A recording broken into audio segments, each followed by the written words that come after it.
L'Ajuntament de València divideix els seus informes acústics en 6 nivells. Les zones en roig són aquelles que tenen entre 70 i 75 decibels i les zones morades són aquelles que compten amb més de 75 decibels. Segons l'informe de l'Ajuntament de València, els nostres carrers en alguna de les zones superen els 75 decibels, és a dir, un volum excessiu per a una zona residencial i uns valors que estan fora de la legalitat. 70 són les vivendes que estan exposades a aquest excessiu soroll. Els experts informen de que això pot tindre greus conseqüències en la salut dels veïns. El ruido sí puede dañar nuestro sistema auditivo y de hecho se conoce desde hace muchos años, está estudiado, está perfectamente estudiado y está muy bien tipificado el tipo de afectación que puede hacer sobre el oído, ¿no?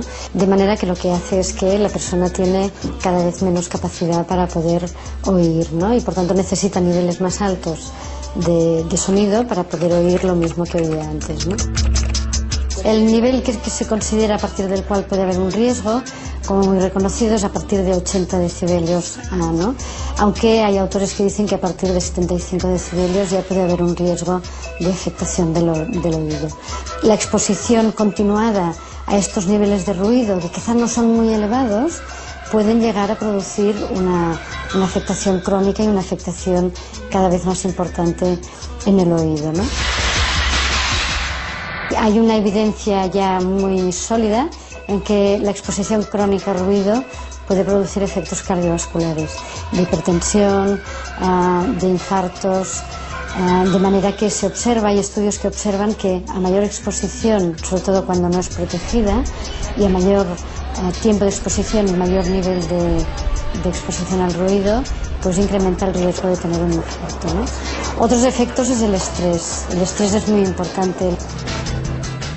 El ruido siempre ha sido un fenómeno polucionante, ha sido un contaminante. Lo que sucede es que actualmente, entrado el siglo XXI, nos hemos dado cuenta, a nivel de información médica, neurofisiológica sobre todo, de cuáles son sus efectos perniciosos. Incluso puede llegar a desarrollar, como se han demostrado, desgraciadamente en algunos casos, auténticas esquizofrenias producidas por personas que no pueden descansar durante la noche, que no pueden dormir y, claro, llegan a desarrollar estas patologías neuróticas que no saben distinguir de cuando están soñando, de cuando están durmiendo, de cuando están despiertos, ¿no? Y por tanto desarrollan esquizofrenias. El ruido provoca esta interferencia en el aprendizaje y, bueno, como ya han demostrado muchos estudios científicos, crea problemas a nivel de memoria, sobre todo causa evidentemente pues, dificultades en el habla también.